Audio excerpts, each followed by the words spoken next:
I discovered Joe Orton when I was at drama school. I was a big fan of Gary Oldman, as most actors of my age were then.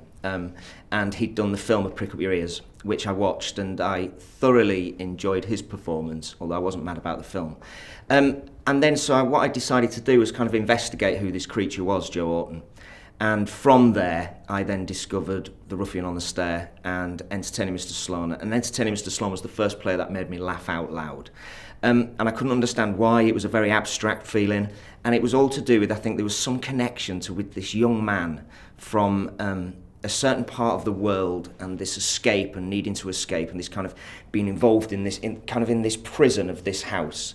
And it had a kind of resonance with me somehow. So I discovered him at drama school, and from then, he's kind of been part of my life, actually, to this day, and continues to be. What I love about Entertaining Mr Sloane is it's everything I believe theatre should be. I think it's anarchic. I think it's got everything we want in theatre. I think it's mischievous.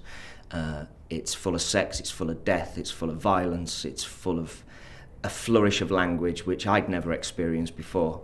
And I think it's got an epic and a domestic quality to it, which I think theatre demands. And it's also hilarious and tragic and sad, and pulls the rug away from us constantly.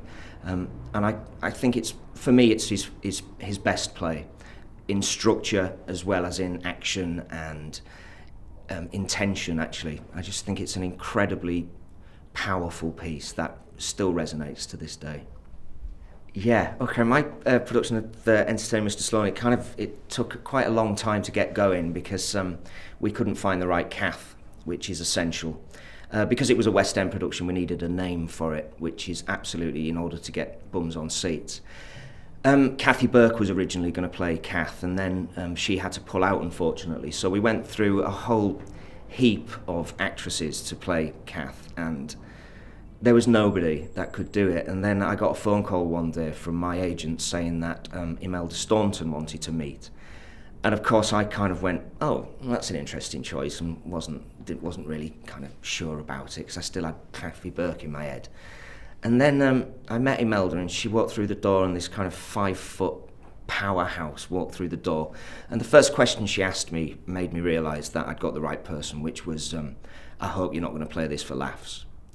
And that was the whole basis of that production, was that we played it with absolute truth. And like I said earlier, I think it's, the sex and the violence and the laughs and the violence have to kind of balance each other out.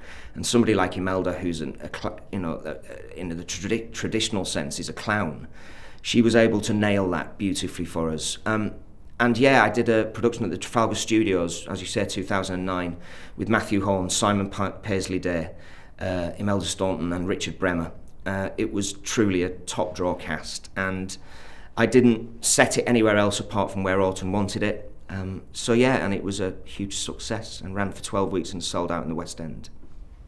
I worry that we're losing him. I worry that the whole politically that we lose him because drama schools don't have, they don't use him as much as they should. You know, as an actor, you need absolute technical skill to be able to deliver Orton. You need to be able to understand the vocal muscle, the flourish of language. It's not for stand-up comics, it's for real actors.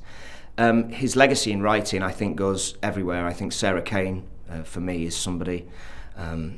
Pinter I'm a huge fan of Pinter. There's a lovely writer I've worked with a few times called Jeff Thompson, who I believe has Orton's voice. I think his legacy has to live, and it's up to us to kind of fly the flag for him, really fly the flag. And if we're not careful, he will die out because people are scared of him, and they shouldn't be. It is not a museum piece. It has relevance now and now and now.